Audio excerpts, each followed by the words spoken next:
but also what I'm finding is happening with the regional burn community is that we get a lot of like festival people that don't really get Burning Man and the principles. Yeah. I mean, So we get plenty of those at the burn too. Yeah. So I think the festival culture has just gotten, like, when Burning Man started, there weren't a lot of festivals like this. Yeah. There was still the Dead to follow. Oh, yeah, and there was, like, Ren Fair. And there was Ren Fair. And there then was Fish. Yeah. But there weren't these, like, music festivals. There was no Coachella. And Electric Daisy Carnival and Lightning in a Bottle. But there was Lollapalooza. There But that was like Lilith one. Fair. Those are like one every few years. There was Ozfest. Thank you, Ozfest. There was the one that Vans sponsored. Warped Tour. Thank you. Warped Tour, yeah. I find the Festy kids are almost right there. They just don't know why they like it yet. They're not on the other side of commerce yet. Yeah. Right. And also, they totally don't get the L&T piece. No, that's... They're a number filthy. of times- Filthy and gross. Yeah, like I have cleaned up more than one human share of vodka-laden watermelons. Thank you very much. Oh. Like, it's just rude. But yeah, but it's an opportunity to educate and to just bring them into this. Like, I have a sticker that I absolutely love. It's sustainable fuckery. Yes. And that's really what this is about, right? Is like, you can go off, you can do all of this, but let's do it. How about we not trash and burn everything on the way down, right? Yeah, so I love that. Not a very American ethos, I've got to say. It's funny, at the Big Burn, those are the folks. I'm not worried about how much trash they can create because they usually haven't brought enough stuff with them. But the trash that they create that really stresses me out is them like fucking face planting, where I'm just like, oh, you forget that you can't party like it's a rave 6 days in a row. Beth, just because they smell bad and are dirty, it's not nice to refer to them as trash. Oh, that's another great thing about our regional burn safety. Tell them where it is. What? I don't know what you mean. Well, our hayfield is right beside a dump. Yes. Nice. Yeah, On purpose? well, it was the space that was available. And we got kicked out of the nudist colony after the second year, so they had to find somewhere new. Critical was at a nudist resort for a while. Yeah. That's Seattle's regional. Yeah. Why'd they kick you out of the nudist colony? You having too much fun? It was the locals. They actually rerouted. This is the most Canadian anarchist story I can tell you guys. They rerouted a beaver dam and flooded the road to get out. Oh, wow. Because they thought all the nudie hippies were going to take over. Oh, that's fun. That's very American. Good for you guys. We cut down trees and hold people at gunpoint on rural roads because they're Antifa who are starting fires. I was at a rainbow gathering. Don't hold it against me. That was like chased out by the local ranchers when they set their fields on fire. Yeah, that's for a good reason, though. Yeah, You set their fields on fire. No, they set their fields They on set fire their fields on fire to get the hippies out of the woods. Oh, my God. Yeah. That's insane. Yeah. Now, the dump is actually not problematic. And it's actually the cutest thing, too. Like, I usually go there early and help with DPW setup. And when we first arrive, you can see the dump piles and all the vultures. But they actually go in with tractors and stuff and push it all over to the side so you can't really see it from the hayfield anymore, just because we're there and they love it and we're supporting this local little town. So, yeah, we have good cooperation with the local town. That is awesome. That's beautiful. Yeah, I mean, gosh, rerouting a whole beaver dam in order to get you out. I know. There's really just like 2 or 3 people that don't want us there. And they just cause all kinds of havoc. But it almost adds drama to the event. And That's wild. That's how they emptied all of our libraries of books. That's better than we're doing in Gerlach. yeah. There must be 6 people there that don't like us. Yeah, it's almost twice as many. But that does make up 25% of the town. Yeah.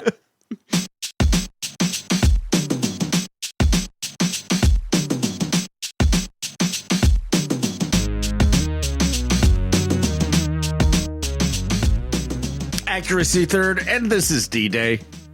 Wow, that's not how we start this at That all. was really abrupt.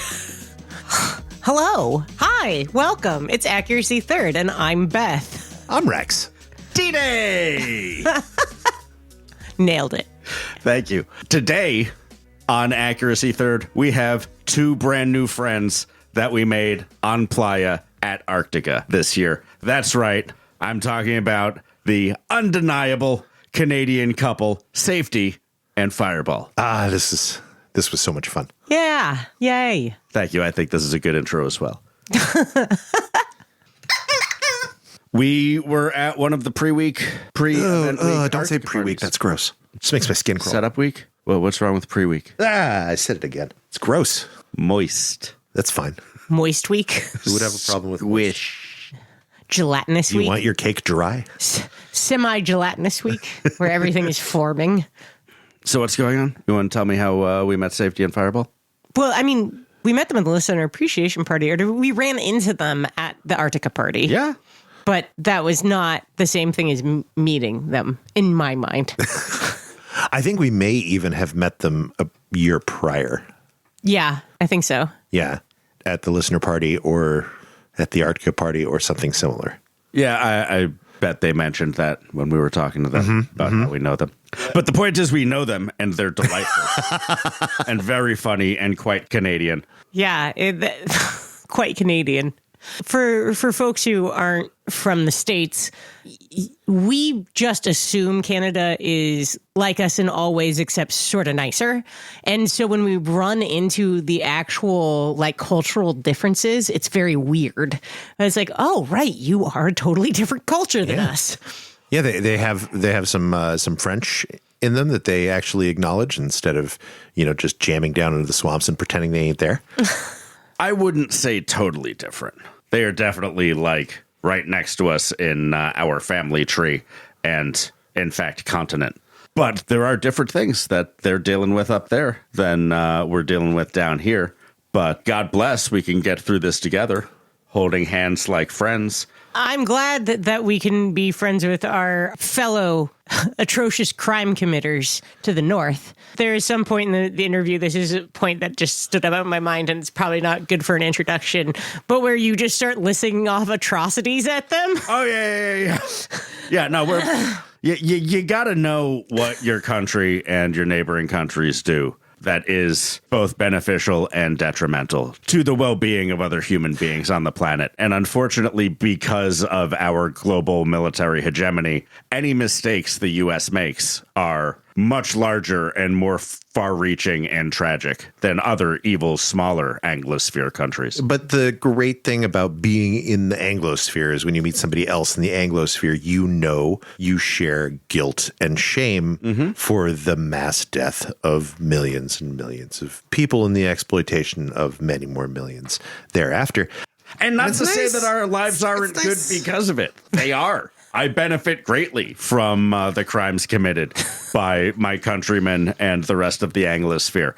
And look, man, I don't know how to fix it more than anyone else does. Well, that's not true. Yeah, but still, you I'm not start entirely with complicit. dismantling cat You ought not just feel bad about it and feel guilty for it. You should use your awareness of the shit we did in the past to maybe correct the mistakes of the future before we make them. Yeah, there's a problem that's endemic in the discourse around this is that people think that guilt and blame are the same thing. There's no one to blame. It's all done. But we're all guilty. It's different. It's different. Yeah, I don't blame our friendship, Beth. I am guilty because of it. Anywho, These are our two great new friends, Safety and Fireball.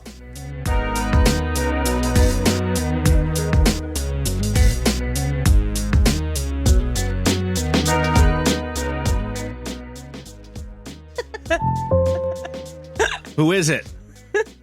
Hello, who's there? Hello, it's Safety. Hello, Safety. hello, Safety. Hi. Hey, Hey. we got all three of you today. Oh, yeah, you're in luck. My sick kid is at his mom's. Hello, friend. With us? Fireball's with us? Yeah, I just said hello. Hi, Fireball. Hello. Welcome to Accuracy Third. Thanks for calling in. I'm D-Day. Thank you for inviting us. It's super fun. Well, we haven't even done anything. It's our pleasure. Why don't you go ahead and introduce yourself to our listeners, if you don't mind? Absolutely. Safety, you go first. My name's Safety. I'm a Canadian burner and living just north of the border in a lovely town called Cambridge, Ontario.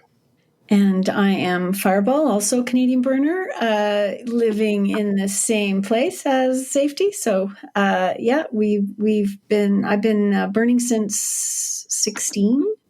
So we've done the trek south a bunch of different ways. And we've also been listening to you guys for a long time. Had the chance to meet you a couple times at Big Burn. And I'm excited to chat. Wow, burning since 16. That's a young start. I seriously thought that's what she meant. Oh my gosh, can you imagine? No, I wish I was brought up in this community. I really, really do. I would have loved it. I would have loved to have had my kids in this community too. No, I was quite older. I'll say I wasn't 16. It was in 2016, but still like midlife, right, when I started on this. And and I'm hooked. I started coming to Burning Man actually before Safety and I got together, and it was one of the kind of, I wouldn't say tests, but I think test is a perfectly fair description. Yeah, well, I mean, I have a lot of friends who burn as a couple and burn solo and do separate burns as couples, like, all the different mixes. But for me, it was just, it's an experience I really love sharing with people I care about. And I just couldn't imagine, like, if I met somebody and they hated it, I'd probably navigate it or try, but it's really awesome to me. So he came with me in 2018, and loved it as much as I did. And now we burn together. So yeah, it was a bit of a relationship test. So would you say that Burning Man helped you care about safety? Wow. Thanks. This is my first recording for this season. I'm full of beans, and I apologize ahead of time. We like beans. Actually, that would be very accurate. And I thought it was supposed to be accuracy third. You got accuracy first. No, it's safety third. Yeah, it's also supposed to be safety Yeah, third. it's safety third and research not. Yeah. Stuttering first, stepping on each other second. Research won't. Research won't. The only research we've ever done is to shit on that one guy's tits up statue. And boy, did I look at all of the art he's ever published. Yeah. I made sure to confirm that the things that I believed I knew about Israel and Palestine were true before shitting on that guy. Well, not shitting on that guy, shitting down that guy's throat.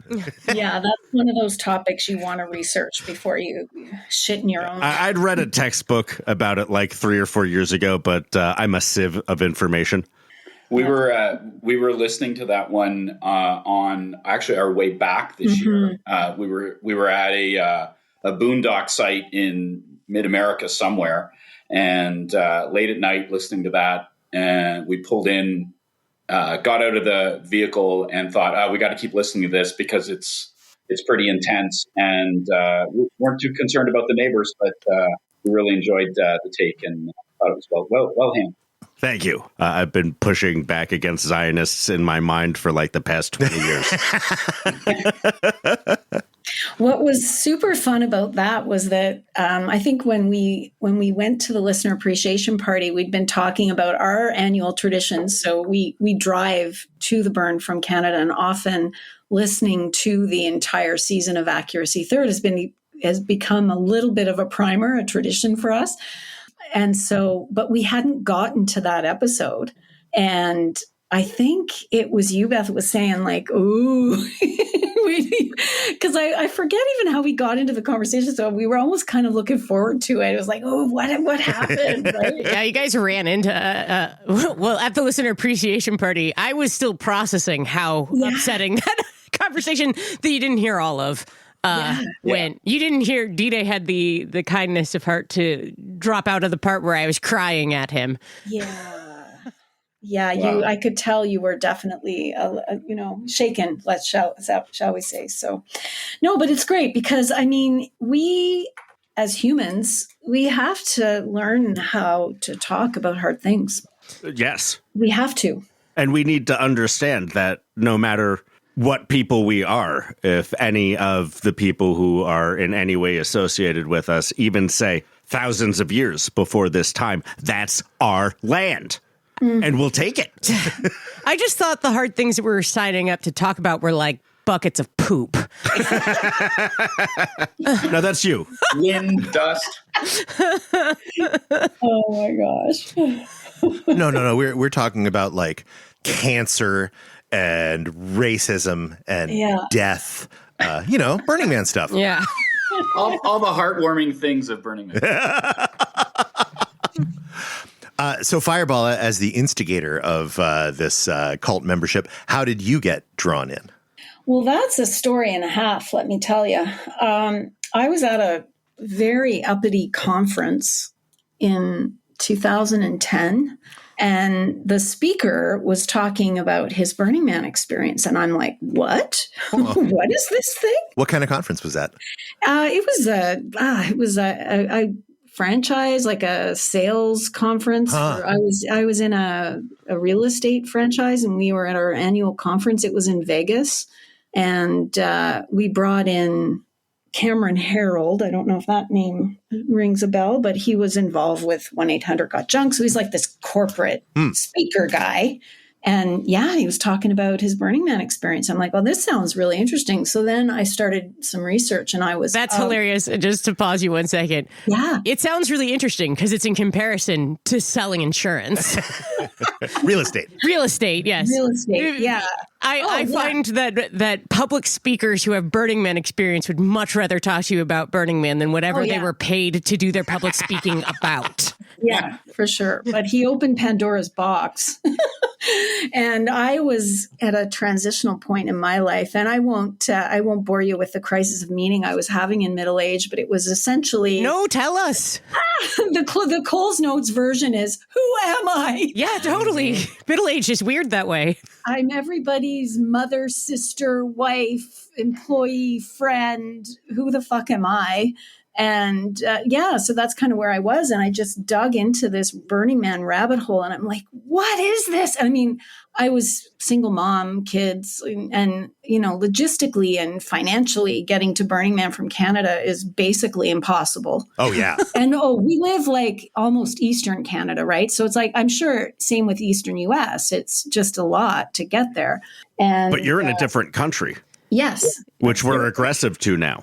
Yes. Yeah, if anyone was thinking when they said right across the border that they meant right across the Washington border, you're sadly mistaken. Exactly. Yes, that's correct. Yeah. Yeah, totally. Yeah, so did you guys bring a little bit of fentanyl with you or a lot of fentanyl? We brought all the fentanyl. Well, sentenced to death. Yeah. I think we doubled the quantity that was that came in last year. So. We're going to be illegally drone striking foreign nationals driving to Burning Man next year. You doubled the quantity by bringing in 2 transdermal patches. That's right. That's what happened there. So anyways, I just started like I do, talk loud, draw a crowd, tell everyone I know this Burning Man thing. And I did that for 6 years. Have you guys heard about naked hippies in the desert? Totally. And then my employer gifted me a trip Oh, wow. when in 2016. So that's how I got there. Oh. Yeah, totally. It was amazing. How can we work for your employer? Well, I don't work for them anymore. So there's an opening. Trip in Iran. No. No, so that's how I got there first time. And then when I went and when I got there, I'd of course met a lot of burners along the way because like when you can't afford to go to Burning Man or you can't figure out how to get to, by the way, Big Burn, that's what we call it up here in Canada. So because we do the regional burn a lot more people are regional burners, right? But if you can go to Big Burn, yeah, you got to make it. You got to make a lot of changes and it's tough to do for sure. Yeah. So that's what happened. And what was that experience like for you? Oh, it was life-changing. I can't even describe it. I'll give you like a quick little snippet. It's my job has always been like, teaching and coaching. I'm a business coach and just like an educator kind of type person. But I don't know, I got in touch with this different angle of all that. It's more of a healer side of me. I'm a super straight-laced, nerdy, pragmatic science person. Uh-huh. Right. So this experience. Teasing me. What's that? Stop teasing me. Yeah, but I just found this whole other world, this whole other angle, this whole other dimension, if you will, of people and experiences that I just never experienced before. And yeah, so explored that whole side of the world really, and just became more engaged with art and more engaged with ways to heal people. And yeah, it just was life-changing. How did you manage that logistically? Did you go solo or did you connect with a community beforehand? No, this amazing employer, it was 2 tickets to bring in. So I brought a friend. I brought a girlfriend with me, actually. Yeah. Nice. Now, at the time, we stayed with a camp that, I don't know, it probably was a casualty of the whole plug and play cleansing. But it was a really great option for people who had to burn from away. And that was Green Tortoise. Oh, yeah. No, yeah. Green Tortoise doesn't come out, but I don't think it had anything to do with the plug and play. I think. Oh, you don't think so? I don't think so. That they were always pretty tightly partnered with the burn. Yeah. It's not really a plug. Did you have servants? Exactly. Did you bring $100 to tip out your valet? It could have been a causation correlation thing. It's just that when all those plug and plays were eliminated, then they were gone too. And again, we weren't in the inside track of how things happen or why things happen. But Green Tortoise was a great way for foreign burners to get access. And that's what we did. We went through Green Tortoise. It was amazing. We flew into San Fran and we took the bus and we stayed with Green Tortoise and it was amazing. And so safety, what was your first burn like? So I've known Fireball for a long time. We used to work at the same company. So when she started learning about Burning Man, I started hearing about Burning Man. And so when she got to go, I was a little jealous hearing about this big fun thing that she was doing. And I actually remember when she was there, as most people that haven't been and know someone who's there, I logged on to the live stream to see if I could see her. My parents are still doing that. Yeah, see? I'm like, oh, she's going to go by any minute. So then after she got back, she told me all about it. And we ended up getting together about a year after that. And she was pretty clear with me. I've been to this thing and I don't know if we can be together unless you've been to this thing too. You've got to experience it. You've got to see it. You've got to feel it because it's part of me. So I'm like, yeah, I'm in. Let's make it happen. So actually, my first burn was a regional burn, toe in the water, and loved that. And then we made the trek down in 2018. So what was your experience of the burn in actuality like relative to what you were expecting based on all of Fireball's stories? I was lucky enough that I was able to come in a volunteer role from the get-go. So I was in a pretty established camp and jumped into volunteering right away. Both Fireball and I are, I would say, worker bees. Some might argue, but we don't sit well. I wouldn't say we're partiers either. We like to have a good time, but that's not why we were there. So we were there and we checked out art and we toured around and we got some fun experiences. And afterwards, we're sitting in a hotel in San Francisco waiting for our flight. And we said, if we're going to do this again, I think we need to volunteer more. Yeah. We need to fill our time. We need to do some more things. And that's kind of where we had left it after 2018. It was a great experience and I really loved it, but I just felt that there was too much downtime for me. I needed to do something a little bit more, which actually then we were thinking about maybe going back and we took a year off. We were thinking about going back, but then this global pandemic thing happened. He took a couple more years off. Tell me about that. What was that? What was that like? Oh, that didn't happen down there? I heard that the governments and the media of most other countries in the world were saying something about a global pandemic, but here in the United States of A. We didn't have that. No, we don't fall for Chinese hoaxes. Fair. So we actually we were lucky enough to go back in 22, and we came into it. And back then we were flying in and tenting, and 22 was stupid, ridiculously hot and uncomfortable. And we volunteered a lot more, volunteering with the crew at Arctica, and really, really enjoyed it. And said, if we come back, we got to bring air conditioning. So then we started driving. Middle-aged folks don't do well in the heat. I mean, I don't think anybody did well in the heat in 22. I mean, Speak for yourselves. we have some middle-aged and older dudes in our camp who are just desert rats, and it just doesn't impact them. One of them has a farm in Modoc, which is like an hour drive from... Stop outing Modoc. But the older I get, the more I'm like, well, I'm never doing this without air conditioning. I'm never doing this without a bed. And then I meet a guy in his late 60s who slept on the ground in an unshaded tent through one of the worst windstorms I've ever experienced. Yeah, I hate to be the first to tell you, Beth, but you're not exactly hard. I agree with Beth, though. It's not an age thing. It's more a personal preference thing. And yeah, we just have more fun if we're not thinking hot diet. And also, like, I think it's no mistake that like Canadians maybe hang around Arctica a lot more, and maybe Canadians are more likely to have air conditioning. I don't know. Hockey culture, yeah. Yeah, you definitely picked the right department to plug into. Did you have Canadian connections to Arctica, or is it just a natural draw? Yeah, no, we. So remember, I told you in 2010 when I dove into that rabbit hole, one of the people I met was the regional rep for Atlantic Canada, who was very well involved with Arctica. And so just got to know her, and but funny enough, when I went in 16, she was like, basically pretended she didn't know me. Because she's like, if you face plant, I don't want it to be on me. So she made me get there in a self-sufficient way, which is super funny because I totally thought she'd have the same attitude towards safety, but no, not at all. He gets the rock star. Sure, come spend time at our bougie camp. Sexist. Well, it's because you're vouching for him. That's it. Yeah. It's if all the shit goes to hell with safety, it's not on her. That's right. Yeah. So I was on my own. But yeah, I did have an in. I did know somebody pretty well from Arctica, and it kind of blossomed from there. I prefer to think it's raw sex appeal. But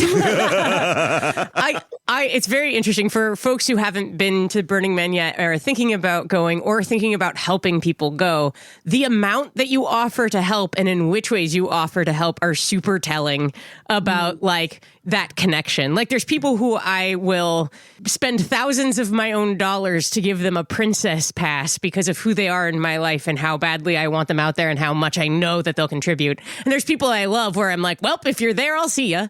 Yep. So true. Yeah. I could not agree with you more on that statement. Yeah. Yeah. And that first one about, I had someone who's been an internet friend forever join us out there this year. I never met this person in person. And from the very beginning, I'm like, cool, I'm helping you get involved with a volunteer role, but you got to get there. I don't, you got to figure out how to do it because I'm not explaining it. We should interview them. Liz? Yeah. We should totally have Liz on. Well, I wasn't going to name Liz, but since you did, Liz, come on the podcast. I'm pretty sure Liz is happy with Did Liz get a playa name? Maybe. Liz, did you get a playa name? Come on the podcast. Tell us about it. What was it like having Beth not trust that you would be able to hang at Burning Man? I did end up picking Liz up from the airport, though, because Liz had arranged a ride and had it all come together, and then it all fell apart. And it's hard to get in rides in early. There's just not that many people heading in yet where you can just go to the airport and find someone to take you in. So I did help, but that was after full plans had been made. Yeah.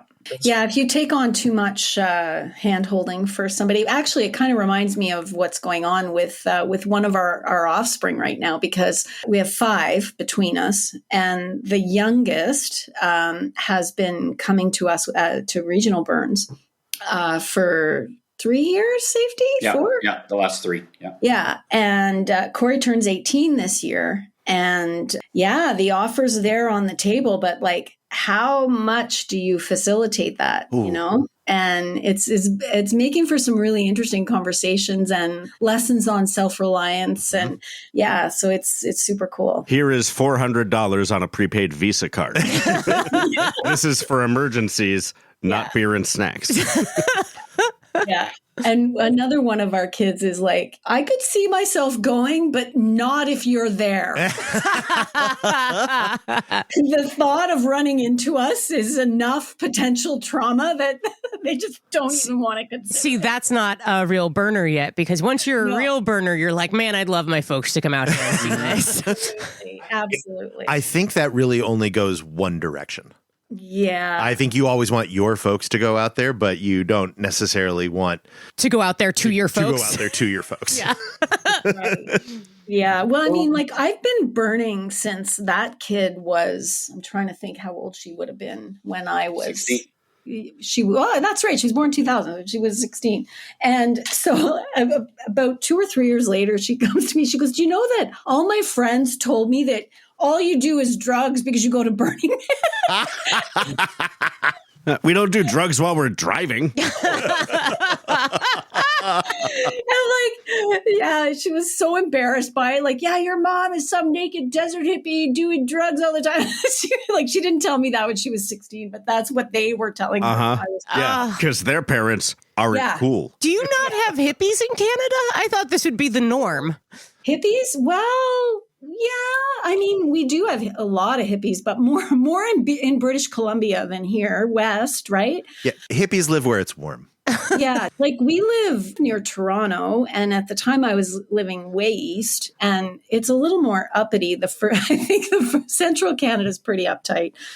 Just so you know, we use uppity completely differently down here in the States. Oh, really? Oh, yeah. Yeah, that's a thing that only minorities can be, just so you know. Mostly in the South, that is not. Really? Historically, uppity was a term for. It's not exclusive. Yeah, there's no class divide in the U.S. Right. but We definitely- only certain people can be uppity. We definitely use it in the sense you use it, but it is also specifically used in a racialized context. So Well, I appreciate you it's letting a me touchy know that. term. I had no idea. No, it was obvious that you didn't.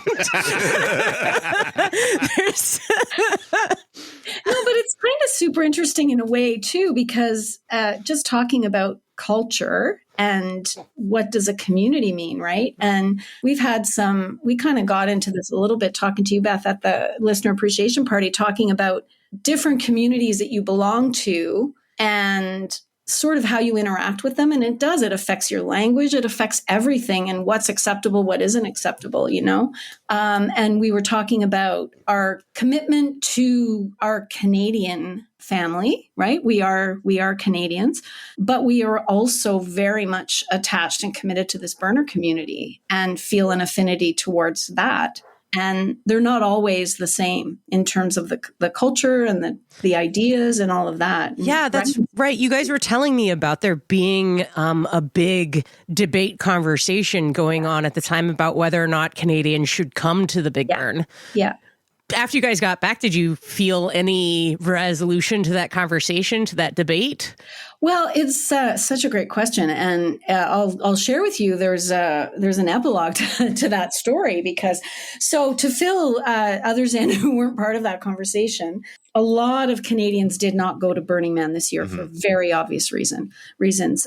There are some big Canadian camps that weren't there. You guys, we didn't get our poutine this year. Midnight Poutine wasn't there, and there was Heartbreaker. And by the way, I don't know if Midnight Poutine's decision was anything related to anything other than they just didn't go this year and whatever, right? But I don't want to infer that there was anything political related to any of that. But all that to say, there just weren't a lot of Canadians going to Burning Man this year. Yeah. And you can't BDS us, we BDS you. Exactly. So when we decided to go, and it was a big thing for us, and our decision was rooted in the fact that we felt that the burner community is one of those being marginalized under the current culture and administration, whatever you want to call it, and needed support as much as others, right? So we made the decision to go to support our burner community. But a lot of Canadians were like, how could you do that? How could you even consider going? And the idea being that if they weren't comfortable, standing by Canadian burners in that decision and not supporting even the US economy by traveling there, right? You guys have seen your tourism is way down from Canada because there's a lot of Canadians saying, don't do it. Yeah, totally. Way down overall. All international tourism tanked. Yeah, for sure. So yeah, it was a big thing. And I took I wouldn't say flack. Like I had some conversations one-on-one from people to say Canadian flack. Yeah, Canadian flack. Like, why are you guys doing this? You shouldn't be doing this. Go somewhere else. So you've got no values, eh? Exactly. And we would explain that and try to explain the reasons why we were still going, but whatever, there was a lot of debate.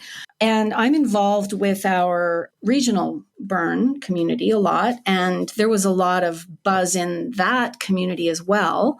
And we actually they did a survey within the local burner community to see if they wanted our regional burn to no longer be sanctioned, like to not be a Burning Man event. Yeah. As a result of this. And basically it was just, like the LGBTQ plus community and others felt that we should be aligned with an organization that just is aligned with the way we feel about things. And the fact that there were no public statements being made, and we could go down a whole other discussion about that. I personally understand it and get it and appreciate it, that this is an apolitical event that, occurs on this land, that you have to you have to be apolitical in many respects, right? I get that. It's an arts organization, like opining on the prevailing culture of the country isn't really Burning Man's job, it's Burner's job. Yeah, totally aligned with that. But there was just this whole big debate. So as a community, we did a survey to see how everybody felt about that. And overwhelmingly, it was, we stay with Burning Man. Right? We want to remain a sanctioned event. And because it's ultimately, it comes down to those 10 principles, and we as a community adhere to those principles, and it's our community. We can also belong to other communities, but this community is about that. I mean, Burning Man isn't even the prevailing culture of the Bay Area any longer, let alone representative of like the prevailing culture of the country. Exactly. Yeah. But I was really reassured by that. The fact that the survey came back overwhelmingly that this is still a Burning Man thing, right?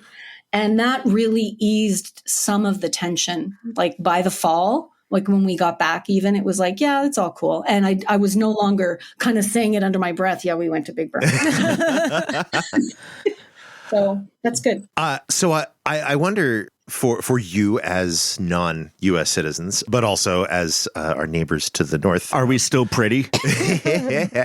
Who are bathed in our obnoxious culture. To you, does Burning Man feel like an American phenomenon, or does it feel global? What a good It question. feels global to me, for sure. I look at it and think about the regional events that there are around the world, and we talk to lots of people that go to regional events across North America. Safety, you're getting far away from your microphone again, I think. Oh, sorry. All right. Yeah, say sorry into the mic. Sorry. Nice. There it is. There we go. All right. I'll start over again. I really look at Burning Man as a global culture. You look at the amount of regionals there are around North America. That's one thing, but you look at how many Burning Man events there are globally. We've got I know of at least 3 people from the local burner community that go to Africa Burn. So, it is a global event, a global culture, a global phenomenon to me. And I think that's what the whole purpose of the event was to take the 10 principles to a larger scale and have us leave the event and come home and take a little bit home every single time and bring more and more of the 10 principles into your daily life. Yeah, it's interesting because to me there's always been a portion of Burning Man and its ethos that is like an expression of American character, like one slice of American character that is maybe the most laudable version of how we think of ourselves. Punks and hippies. Well, in the like that expansionist mindset within the radical self-reliance and radical self-expression. Oh yeah, I and guess that's radical sort of inclusion. Like those are the like Statue of Liberty ideals. The non-gun values of America. right. Our aspirational self-description as opposed to our honest self-description as monsters, a country of hegemonic monsters, reactionary serfs, thinking that they are. We're not as bad as the English Empire. Dispossessed dukes. Imagine what Rome would have done if they had fighter jets. Well, you ever argue with libertarians? The reality, though, when you're talking about the number of people that consider themselves, you know, that the number, just by population size, right? We all often joke here to say the population of Canada is equivalent to the population of California, right? So, and you all live within like 5 miles of our border. What's up with that? We do. 90% of us live within 100 kilometers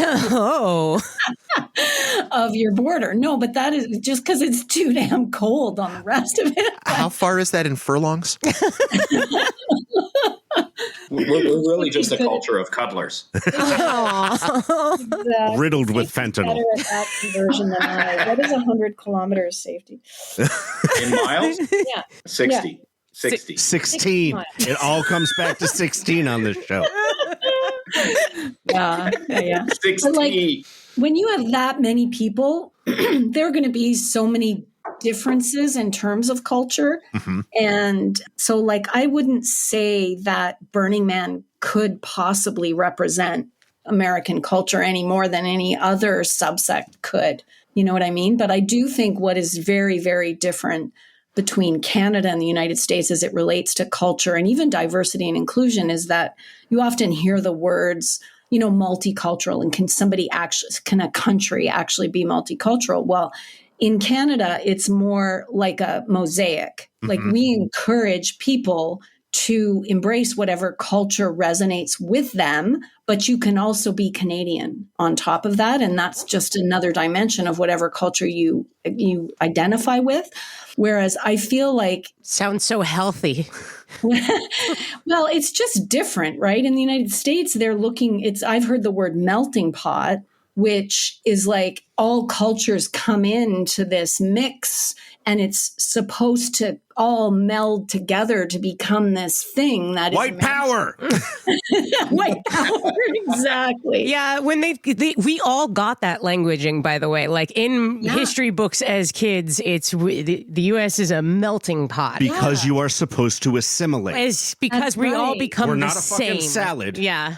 We are a stew, and you better integrate with this brown liquid that we've got in this pot, or like you are on the outs with anyone and anything with authority. It's brown. Yeah, it is. You can't actually have a melting pot. But it's a come ruddy out with brown. White. Oh my gosh. If you want it to be white, you have to wash it with lots of fat. And sugar. Sugar is white. Oh, yes, it is. Let's just make a mayonnaise-based broth here. But you don't like eggs? There's actually been a push to move that particular piece of language from melting pot to salad bowl.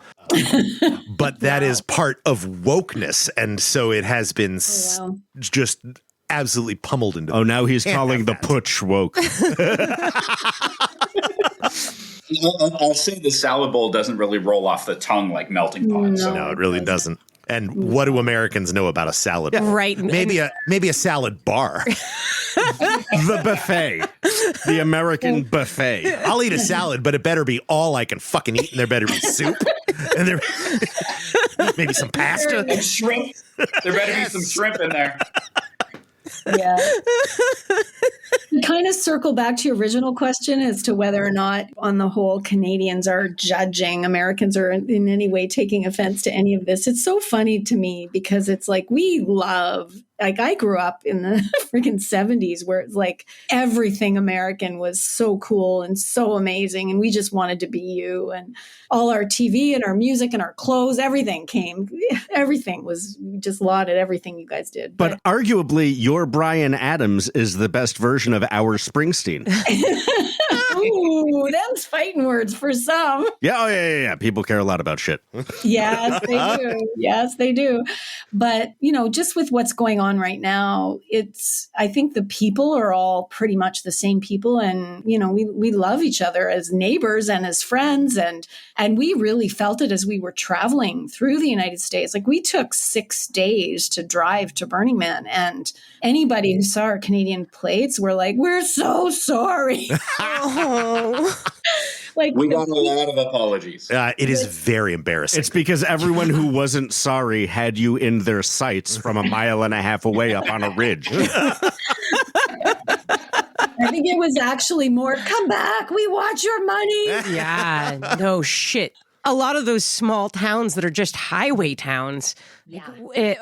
All they know about Canada is Trailer Park Boys, and they love Trailer Park Boys. All of a sudden, those toonies really feel like they're worth $2. Yeah, well, you think about every single northern United States little town along the border, right? Where they can go into Canada easily and get more for their dollar because our dollar has sucked. And they also have us going and shopping and buying things from them because they just have cool shit, right? So it's been a match made in heaven. Mm-hmm. But it ain't working out anymore. And plus, we can't buy bourbon anymore. Oh, God. Well, you could. I have to go to the States. Or California wine.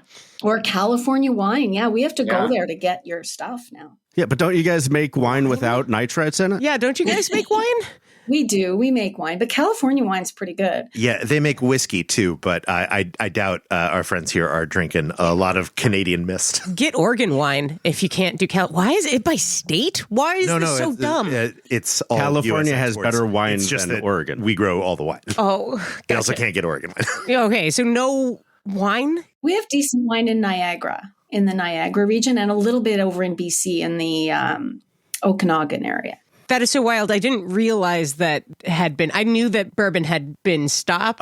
Bourbon is just the big American export in terms of liquor, but it was all liquor? Yeah. Yeah, we don't carry any U.S. liquor anymore. Wild. Because of our racism. It's and bigotry. Well, that's not a leg the Canadians want to try standing on. Right? No, we do not. Y'all still exporting your asbestos to Thailand and India?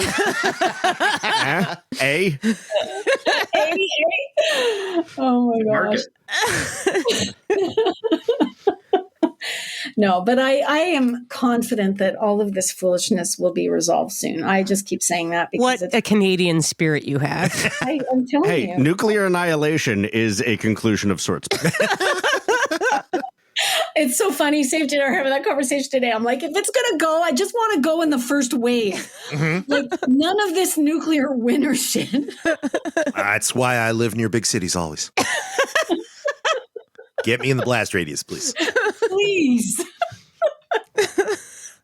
Well, this is incredibly bleak. I am going to go to the bathroom, and when I come back, I want you guys to be talking about burning. Yes. Until you get back, we're going to talk about the Canadian residential school system. Now, I have heard some things that I'm going to need clarified. I didn't realize this was about being held to account for the entire... It's what I do now. Doesn't matter who you are. I'm making a big stink. Friends, we're not calling you out. We're calling you in. Amazing. This is about restorative justice. So yeah, what else do you guys want to talk about?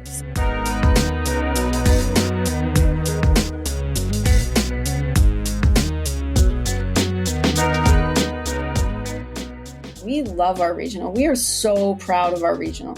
And it could have been a casualty of COVID, I'm going to tell you. It was only like 3 years old when that stupid thing happened. And it was very much a Toronto event. Mm-hmm. And it emerged out of the pandemic with a brand new board and a multi-city event. So we pull from Toronto, Ottawa, and Montreal. So basically, like the three major Canadian Eastern cities are represented at this event. It's grown every year. It's sold out last year for its first time. Ooh, congrats. Yeah, it's super exciting. What's it called? It's called Sideburn. Ah, excellent. Yeah, Sideburn. It's epic. It's amazing. It's held the long weekend in May, and it's located in a little town just north of Kingston, Ontario, which is sort of halfway, part way between Ottawa, Montreal, and Toronto. Mm-hmm. So one of the cool things for us, like we don't have the same population as you guys have. So finding a geography that kind of pulls from major cities like that is super effective because we hit lots of big markets, right? We are in a hay field, affectionately known as the Haya or the Haya. So I imagine you in a hayfield, you're not having a big effigy burn. Yeah, we have two big Really? burns. Oh, yeah. We've spent a lot of time building a relationship with the local fire department. Mm-hmm.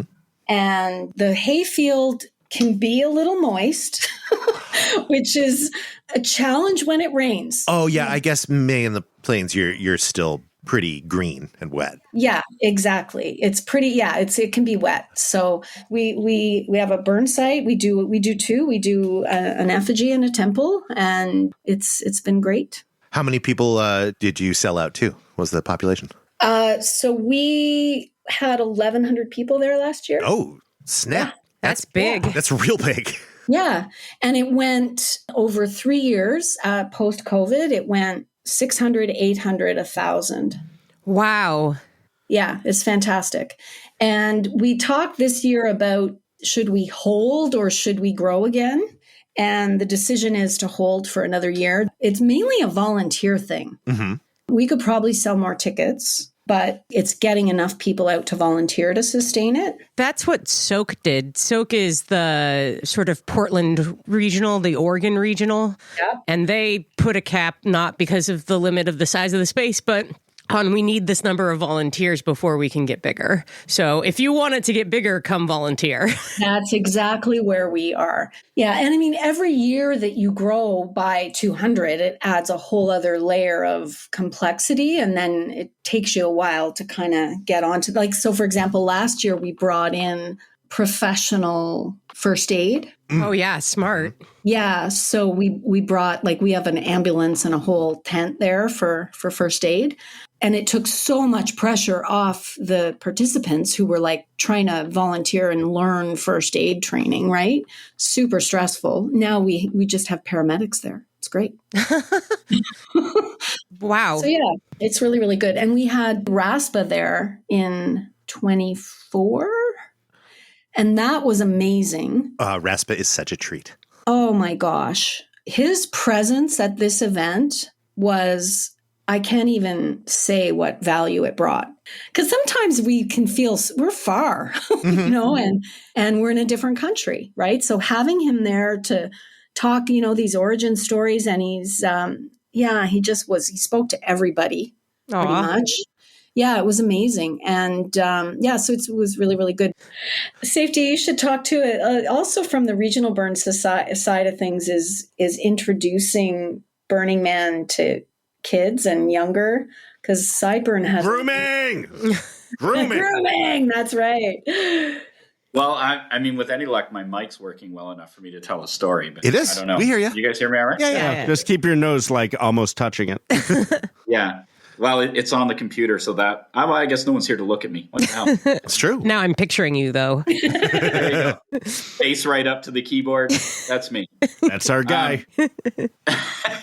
So one of the things that I've always loved about our regional burn is that it's been they've really pushed to make it a family-friendly event, or inclusive maybe would be a better word to say. The first year that we went in 2018, they weren't allowed to have children. The local city council would not give them permission because, you know, we're dirty hippies doing drugs and all kinds of weird sexual satanic things in the forest. Agreed. And, well, yeah. And so they said, no, you can't have any kids. And then 19, still no kids. And then COVID came, and then we got, like Fireball said, we got a new board, started to build better relationship with the town. And then when we went back, which I think was 22. Yeah, I think you're right. I think it was 22. We were able to make it all ages again. And there's a camp there called Creature Kids Camp. And it's a family-friendly camp. Last year, I think they had just over 40 kids. So it's 1,000 people, and they've got 40 kids in one camp. So I'd say there was probably 60 kids there in general through the whole thing, various ages. And it's right down from, newborns all the way up to teenagers. As Fireball said earlier, we've been bringing our youngest the last 3 years, and it's been really great to indoctrinate, groom, whatever you want to call it, into the culture and understand what it's all about. And one of the things that I said is, if you're going to come, you need to be involved. This is an event that's put on by the people, and we're going to volunteer. And so I went light. I only booked this for one volunteer shift, but I booked it early the first year, and they really liked it. And they said, can we do more shifts? Yes, we can. Nice. That's great. Yeah, so we really focused on just kind of some easy stuff. I guess there were 14 at the time. We worked at HQ and handed out radios, and we're just in the mix. And then fast forward a year or 2 years, I guess, in their third year, we did a ranger shift. They were the first junior ranger at our event, which was amazing. They didn't really like it, but they did it. It's not for everyone. It was a morning shift, but it helped them really understand what the Rangers are all about and how they work and what they do, which I think is really key. You've got to get behind the scenes a little bit and understand it. And coming into this year's burn, Corey's actually a co-lead. Because now that they're 18, they can do it on their own. They're going to be a co-lead of our HQ, and it fills my heart to know that we've put the proper things in place there and the proper understanding of what the event's about. That's incredible. The beautiful thing about that is not only are you giving this amazing gift to your kid, but you're giving this amazing gift to the community of getting the new generation involved. One of the things that I think is really important is that this event can't continue on. These events can't continue on unless we have new blood coming in. We have to bring in young burners. We have to bring in those festival people that we were talking about, but we've got to teach them. We've got to help them understand what the principles are about and why it's important, and teach them that a $6 bottle of water isn't something you need. You say that now. Well, when you need it, you need it. I get it. But, bring your own. Yeah. Well, this is a culture about profiteering. So. No, but I think it kind of it circles back to, some of these political issues we've danced around, is that you can't succumb to a bully. Do you know what I mean? Like, you have to stand firm on what it is that you believe. And we love what the people at Burning Man, we love the way they see the world. And our job as parents is to try to educate our kids that way.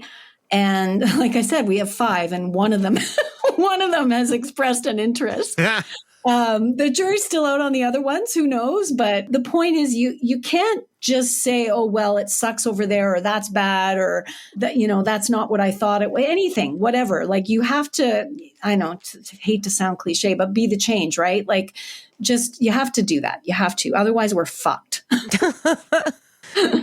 Yeah, that's it. The big problem is we tell everyone that they should be the change they wish to see in the world. And a lot of people have really abhorrent visions of what the world should be. True. That is true. Yeah, let's just empower the helpers. Yeah. Yeah, I love that. Empower the helpers. Somebody's been watching Mr. Rogers. Well, I don't know, though. Like, I gotta say that, like, a lot of what I believe we're seeing isn't real. Like, when I actually get in conversations with people, I don't see that bullshit. Like, I just see that magnified on this stupid social media world that we've created. I don't think any of that is real. That's where the fake news is. The problem is it is real. One of the Most places. people are very decent to people in front of them. And when you abstract people to a group that they don't know, they're fucking monsters. Yeah. Like, I know so many delightful people back in Pennsylvania where I'm about to go in a month for the holidays, and they are very nice to me to my face. But if I were a browner person who just happened to be born south of the border, it is very easy to be like, well, they're the ones taking our jobs. It's not that the people at the top have decided we don't need enough money to live or a social safety net. It's this mass group of people that I do not care to learn anything about, let alone like their culture, let alone the ways that our global hegemonic government and military has decided to fuck with them over the course of the last 60, 70, 80 years. Right. Yeah. Well, the reality, though, is that they're fucking outnumbered. Yeah. Yeah. Yeah. It's like, Right? Yeah. the issue isn't that we have a big mass of horrible people. It's that we have a big mass of people who have very little capacity and a small number of incredibly powerful, horrible people who are steering the ship. Right. But they require this mass of people to comply in order to keep doing what they're doing. They require it. So we'll see. Well, it's unfortunate, but it's very similar to Nazi Germany and every other shitty fascist regime like that, where it's easy to hate the people that you don't consider the good ones. Like I am of the Jewish good ones back in Susquehanna, Pennsylvania, being the only Jewish person that they know. But when they think about Jews in general, they do think about like shysters and Shylocks and the protocols of the Elders of Zion. I'm just not one of those Jews. I live in such a bubble. I have like lived in like liberal West Coast cities my entire you're weak. life.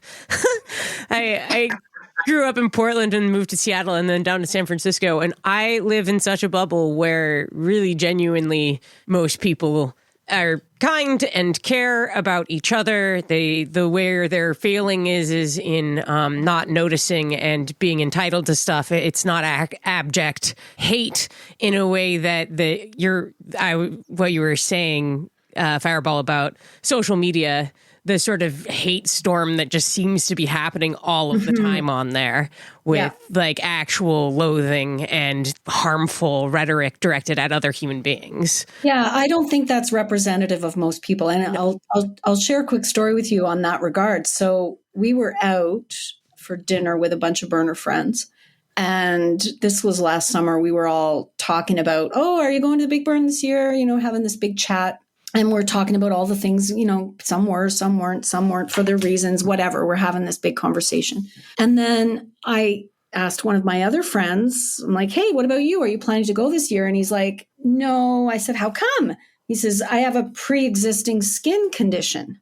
And I'm like, dude is not a white guy, right? And in that moment, I'm like, I am so fucking insensitive and oblivious to my privilege that I'm daring to have this conversation. Do you know what I mean? Like, and there was a moment where I'm like so aware of not only do I like the fact that I can sit here and say, oh yeah, I'm going to go. Well, that's privilege, right?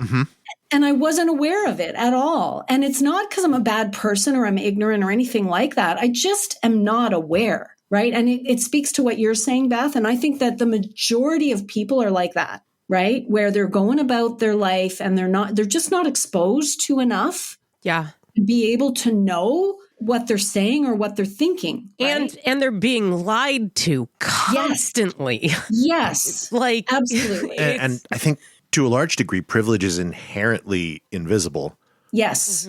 And up until the point where it becomes massive. And I think the fact that you can't ignore your privilege when it's massive is a big part of why rich people are so callous and evil. Yeah. Because they can't not look at all of the misery they're causing with their moves.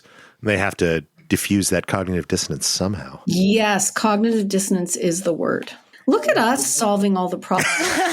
That's why we have to build a Burning Man. If every once in a while you get knocked with your privilege, and you know, Fireball had a great example. I had a similar thing happen when I was in Kenya in 2017. So just prior to going to my first burn, I was lucky enough to spend 10 days in Kenya, and we went to a local market with the lady that was managing the facility we were staying at.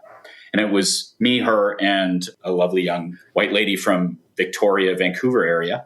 And we went out to the market, and our host scurried off into the market to buy things. And it was just the two of us. And we were walking around, and there was a lot of catcalls and a lot of inappropriate behavior. And she was starting to feel really uncomfortable. And I said, do you want to go back to the van? So we went back to the van, and people were jamming their hand in the window of the van to try to get money from us. And I was retelling the story the next day as we were out for a walk. And it was me and 6 women out on this walk. And I said, that was the first time I've really ever been uncomfortable. And they kind of stopped and like, what do you mean? I'm like, wow, I've never really felt uncomfortable like that. And they said, that's every fucking day. Mm-hmm. Oh man, did that sink in? Like sometimes you got to get knocked in the head with it, right? Yeah. There's something to seeking out those places, right? Like gaining perspective outside of the culture that we're always stuck in. That's to me is a big heart of what we're doing out at Burning Man, is to see what it's like to organize together and create a big project outside of systems of capitalism and control, and how it can exist and what it ends up looking like, which is a pretty fun party. Yeah, totally.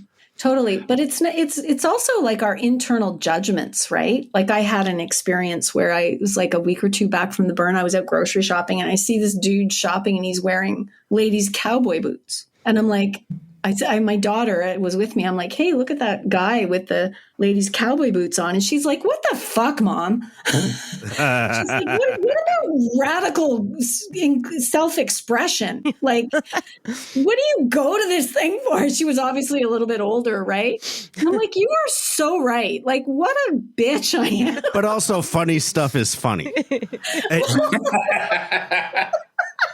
Like I'm real radically far left, but like some shit is funny looking. Well, and that's okay as long as you're not like, that funny looking guy should have less rights than me. Yeah.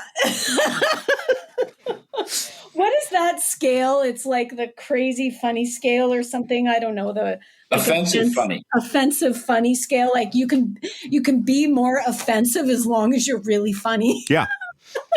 Yeah, I've been riding that line my whole life. If you're not funny, then you're offensive. You and me both, D-Day. You ever take your dick out on stage and read a bunch of H.P. Lovecraft?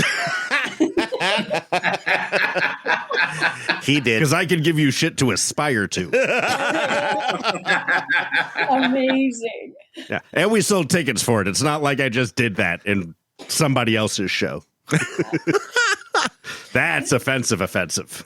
Oh my gosh. Did I hear you guys say this is your first recording of this season? It's my first recording for this season. They recorded yesterday, but my kid was sick, so I was on the couch. I watched the Super Mario Brothers movie. Hot trash! Hot trash! Wow, I didn't realize you were torturing yourself while we were trying to I tried to show him Spirited Away. He was not having it. He was like, Papa, I don't care what happens to this girl. And I was just like, really? He was like, yeah. I don't care about her pig parents either. And I was like, okay, fine.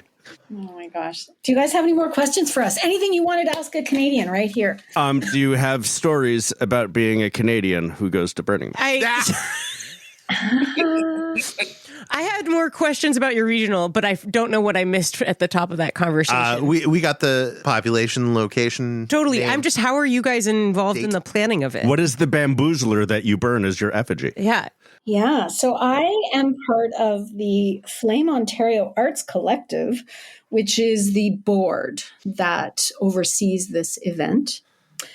So I'm very, very involved. That's rad. I also have previous years. I don't know if I'll be doing it this year, but I go early to cook for our amazing DPW crew. So I feed them all week while they build our city. So maybe the most laudable thing you can do for your fellow volunteers at a burning event. Yeah, food is definitely my love language. I set up kitchens in every regional burn I go to, and I feed people. So that's kind of my involvement. Safety has been involved with Rangers, but also because our kiddo's been there, has been using it as a parenting opportunity mostly. But Safety, do you want to talk about your involvement? I mean, we've got some art and logistics involvement we've had with the regional.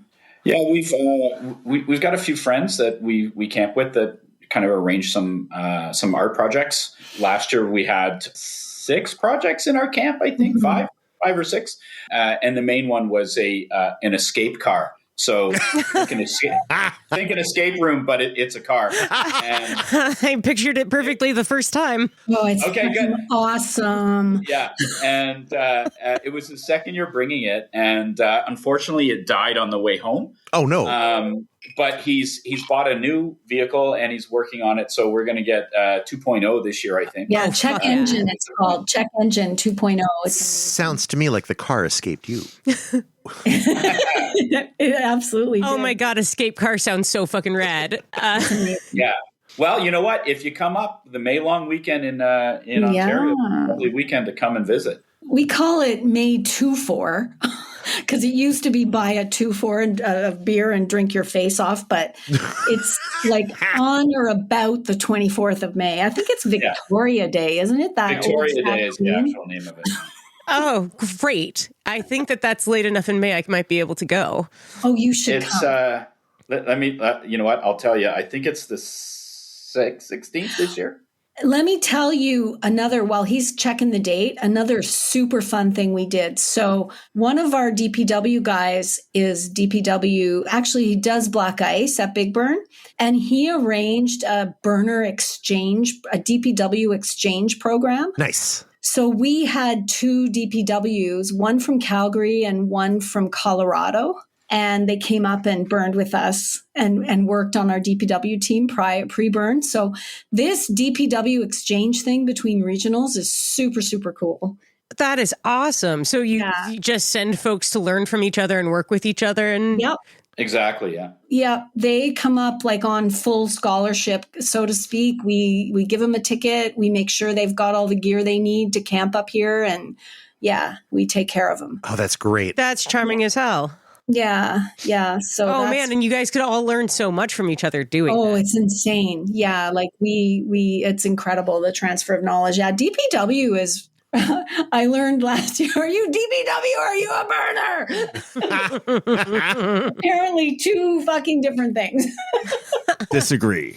It's a lot of posturing by people who want to feel better than and exclude themselves from the fun we're all building the event for. Most DPW folks are burners.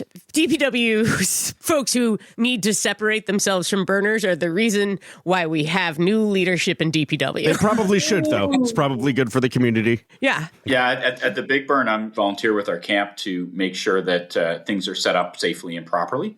Makes sense with the name. So I have a lot of interaction with DPW, and they've always been great. Our camp's got a great relationship with them. Clown Parts, who leads our operations side of things, he's got a really strong relationship with them, and because of that, I think it trickles down. But we've got a really strong relationship with them, and have always been treated really, really well. Doesn't hurt that Clown Parts is a rock star. Well, he's something. Hi, Clown Parts. We would not exist without Clown Parts. The other thing that I would say about our regional, I don't know if this is rare or not, but we are like 90% chick led. Like even the head of our DPW is female. Our board is like, it's just the whole crew, all girls. Fuck yeah. Yeah. You know, I can't speak to the regionals as a totality, but I'll say that is very common. Is that true? In Burning Man organizations all over the place. Yeah. I did not know this fact. Yeah, totally. A bunch of the departments at the Big Burn are primarily, if not exclusively, female-led.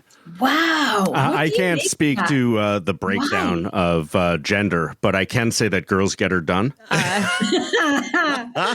I think that I'm just guessing from my experience. I think that Burning Man often does a good job of finding people with leadership skills and like supporting them into management without it being necessarily like hey, you built this in the sun, and that means you can manage this crew. But we do that too. We also do that too.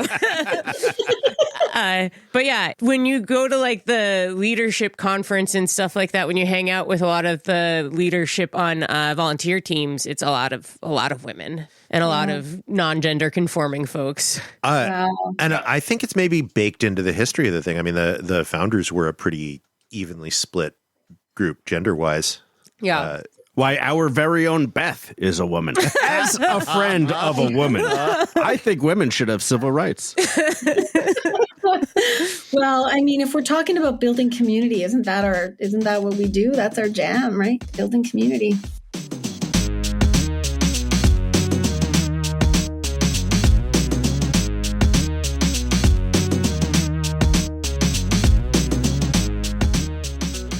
God, that was a good one. Yeah, it really was. Thanks for coming on the show, you two. And I hope we get over this rift between our two countries. And we get to see you on Playa again next year. I just keep thinking about their drive and like, I How don't. baffling it is. Yeah, like I don't like Burning Man enough to drive the 6 hours it takes me to get there. And I'm often like fucking blah. And people who drive for fucking ever across a whole continent to come play with us in a terrible place to throw a party.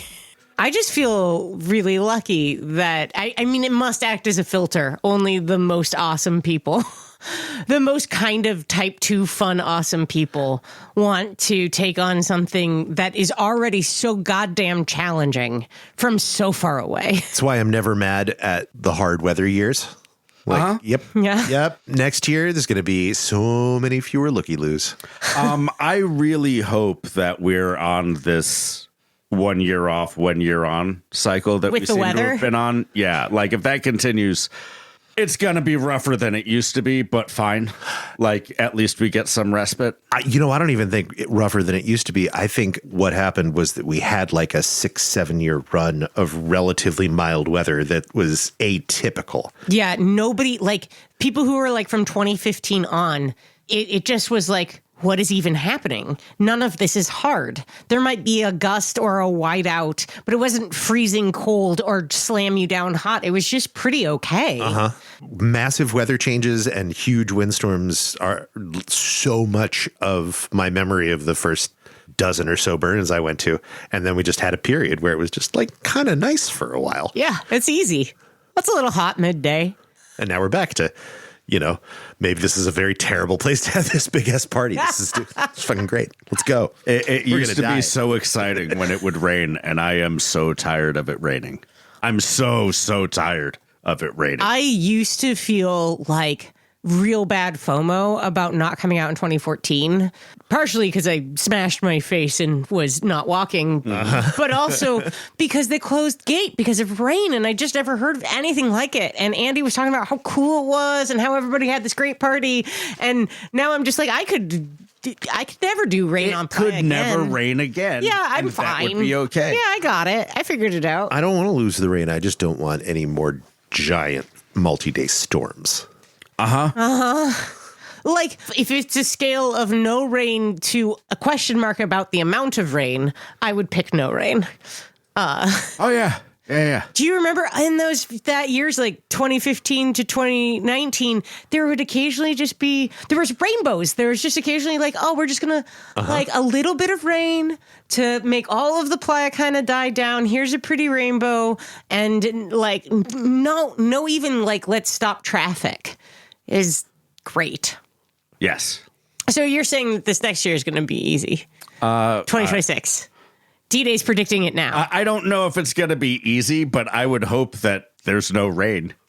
I would like to have a year with no rain, please. What I'm hoping for is the rain that is happening right here, right now, as we record, makes it up over the crest of the Sierras and dumps a bunch of snow so that we actually have a decent playa surface next year. Was that not doing it for you this year? It wasn't as bad as the first year back as 2022, but it was not great. Wasn't great. It was like mountain biking all the time. Like, in a way, I kind of liked it because it's like no one who wasn't familiar with a bicycle could be on a bike. So at least everyone on a bike had been on a bike before. But like all of those little hills and then in Outer Playa, still giant piles. It was like an anti-biking year this year. Oh, and it was still so much nicer than 23. Yeah. Well, we've had a run of hard years. We have. But they've all been really funny. I thought you were going to say they've all been really fun. And I'm like, except for one. They've all been very funny. Been very funny. Yep. My worst year on Playa was one of the funniest years I've ever been on Playa. Oh, yeah, absolutely. Yep. But we're not on Playa right now. Accuracy Third is produced by Accuracy Third. The music on this episode is by me. I was making music in the off season, and I'm still making music now. This song was called Boom Bip Bop by me. Boom Bip Bop. Hey, you're listening to this podcast. Hey. Have you been on this podcast? Because you could be. Because you could be. In fact, I think you owe it to us at this point to come on the podcast. It's not like imperative. It's just your civic duty. You know, most podcasts don't invite you to come on and tell them your Burning Man stories. Even almost none. Fewer podcasts insist that you are responsible for coming on and telling us your Burning Man stories. But that is what we are brave enough to do. You are being voluntold, my friends. Come be our content. No one who contributes to our Patreon has to come onto this podcast and be a guest. But every single one of you who is not a patron ought be doing your duty to the cause and coming on the podcast, because that's just the way the country does stuff now. And if you're not breeding, have you thought about breeding? What about the white race? Tell us about it in the comments.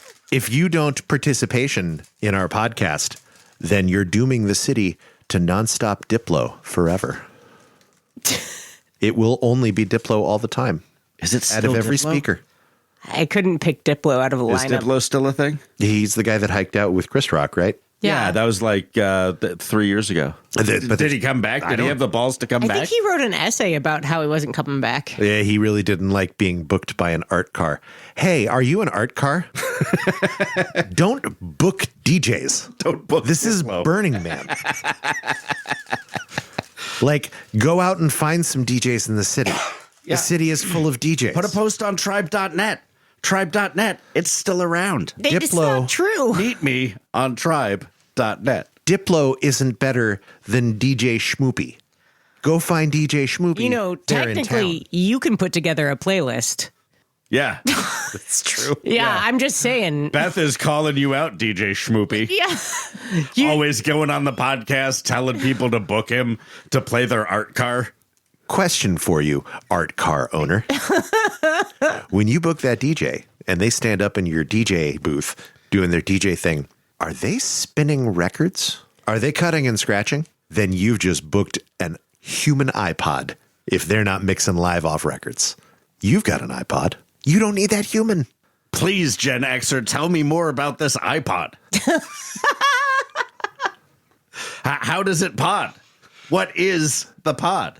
It's a guy called Diplo. He walked out of the event. I'm With kind of Chris Rock. surprised that there isn't just like some sort of module that you can push onto the end of a thumbstick full of music and it just iPods for you. Like plays it out loud? Or transmits it by Bluetooth or plug-in to headphones or speakers. Just seems like someone would have come out with that. Yeah. Yeah. Huawei, have you come out with that? Please. I think Tell us about it that's in the email inbox. probably not the solution because you get a little thing that gets a SD card slot. Yeah. Thumb drive would be just like a less convenient. I don't lose nearly as many thumb drives as I do SD cards. My Creative Zen Micro from 2003 took SD cards. It's a good format. It really is. I threw my last iPod into a sewer while undressing to go into Folsom Street Fair. I also have thrown an iPod into a sewer. I was jogging and I leaned over and it was clipped to my shirt and it just fell right off, right down like a 2-inch wide hole into the sewer that was just uncovered. Right? That's it. But those are uncovered and iPods fit through them. I've never owned an iPod that I didn't find somewhere. Either like in the Lost and Found, or I found one of those iPods that's just a clip on Ocean Beach. Oh yeah, those are great. Those are great. You can really throw one of those into a sewer quick. Yeah. I did. I have been resentful of them every time because every time I'm like, oh, I've got an MP3 player, and then I have to install iTunes on my Windows computer. You have an M4. Everything goes wrong. You have an AIFF player. It has to go wrong fire, so they can steal all your fucking money from the music you thought you bought from them in 2004. Right? They're going to look on your computer and cancel your MP3s. Yeah. Buy music directly from artists or steal it from companies. There is no in between. If you are a person who is going to have an art car or a Burning Man camp and you think that you want to host our listener appreciation party in 2026, you should let us know now because it would be so cool, right? Boy, that's something we haven't done before. That would be kind of cool to like plan things. I was going to say have our party on an art car, like a giant art car full of steam baths with no DJs. But how do we park it somewhere for a while? Yeah, we name a spot where we're going to park it, and we park it. Yeah, and then we go to another spot. We throw our party at like 10:30 and 200 feet from the man or something. Gotcha. BurnerNarc.com.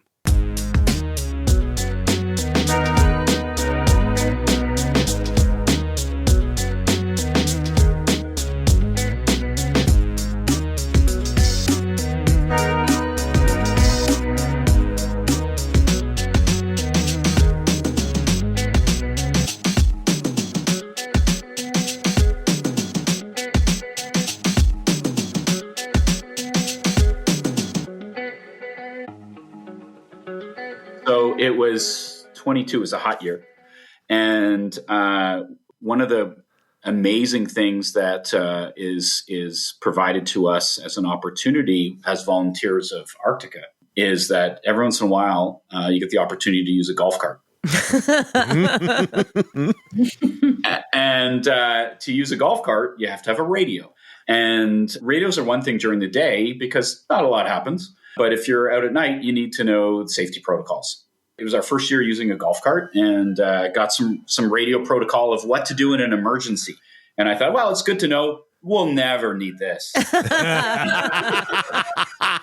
to know. So we're out cruising the trash fence and checking out all the art. And we're out near the 10 o'clock side and we come across this lowly stripper pole, as one does in Deep Playa. Mm-hmm. And there was a little book there with, kind of a leave your name. And it was literally just a platform and a stripper pole and some lights on it. Art. And so we're standing there. We parked the golf cart and there's another couple there. We're kind of looking through the book. And then all of a sudden, out of nowhere, this guy comes running past us with just pants on. It was a cold best case scenario, honestly. Does one spin around the stripper pole and then takes off towards the trash fence. And we're only, I don't know, maybe 200, 300 yards from the trash fence. And we're like, watch out for the trash fence. And we hear him faceplant. So I look over at the couple next to us, and he's got a big FDNY coat on, big jacked up dude. And he's like, okay, I'm going to go check him out. So we head our way over, and this guy is tripping on everything and anything. And he's asking for Lorraine. Have you seen Lorraine? Do you know where Lorraine is? Oh, God. Oh, boy. And so like put a coat on him, and then he's like rubbing a coat. And we're like, okay, all right, we know where you're at. Anyway, so then he starts trying to take off his pants. And I'm like, okay, I need to radio someone. And so we radio rangers. And eventually, it took a while because when you're in Deep Playa trying to figure out where anything is. Yeah, it's a little, we're at the stripper pole. You don't know where the stripper pole is? What's wrong with you? You call yourself a ranger? So eventually they found us and called in the Green Dots. And it's funny that the rangers are there and they get him up and he's like, hey, can I give you a hug? And she's like, yeah, sure. So she gives him a hug and he starts pulling down his pants. No. Bring those back up. Do you know where Lorraine is? It was an experience. And so that took us till about 4 a.m. And I was glad I got the quick lowdown on how to use a radio in an emergency. Perfect. Well, now it's burned in there, isn't it? That's right. Well, not only is it burned in there, but anytime there's a safety lecture in our camp about how to use a golf cart and how important it is to understand how to use this radio in an emergency, he's right there. Yeah. I got a story. Listen to your instructions. Could have been a lot worse than a naked guy. Could have been a lot worse. Yes. Yeah. It was, I don't know though, it was a really cool experience because really that's kind of the immediacy part of it, right? Is like there was this couple from New York and we essentially were like, it was an hour. Like safety tells the story, but it did not happen quick. Right? Yeah, that sounds about right. Never does. So like we are trying to keep this guy okay. And he didn't have light. He didn't have clothes. Like he didn't have Lorraine. And Lorraine had all the goofballs. Like he would not have been okay. And like we had this moment, these 5 people that will never see each other again. And I don't know who any of them are, but we had this amazing hour together. And it was impactful for us. I don't know about the other 3 people. Yeah, but just to be present, to just show up and be there and be prepared and take what you're given and take what you can out of it is the most incredible gift that just keeps us coming back every year. So it sounds like safety should be a ranger. Safety is a ranger. Yeah. I've done rangering at the regionals and I've toyed with it at the Big Burn, but haven't quite got there yet.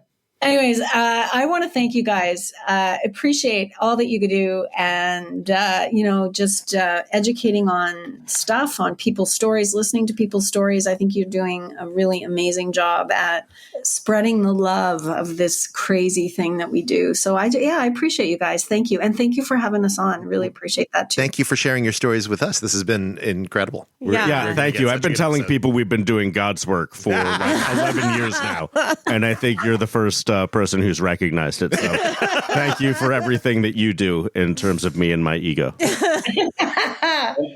The one thing that's kind of weird for me is, I've been listening to you guys for a few years now, 3-4 years. And, I feel like I know you guys. And, it's a little awkward. And I'm sure it is for you guys in a way that you've got all these people coming up to you like they know you, but you haven't really talked to them. And they know some semi-intimate details of your life. And it's a little strange. And it's strange on our end as well, but it's been great. And hopefully now, when we run into you at the Burn, we'll be able to chat a little bit more and have a bit more of a relationship. So. Yeah. Or maybe at Sideburn. Honestly, meeting you guys, I wasn't like just half-heartedly inviting you onto the podcast because I invite everyone. I genuinely loved talking with you two. You're so obviously deeply engaged in this community and think interesting thoughts about what we're doing and are really funny. And Beth never says that about our listeners. That conversation, Beth, was a highlight of my Burn this year too. So, and I'm not just blowing smoke up your ass. I really enjoyed getting to know you a little bit better. So you need to come to Sideburn. I'm seriously let me get it on my calendar and take a good look at it. Yeah, I'm gonna have to get a passport.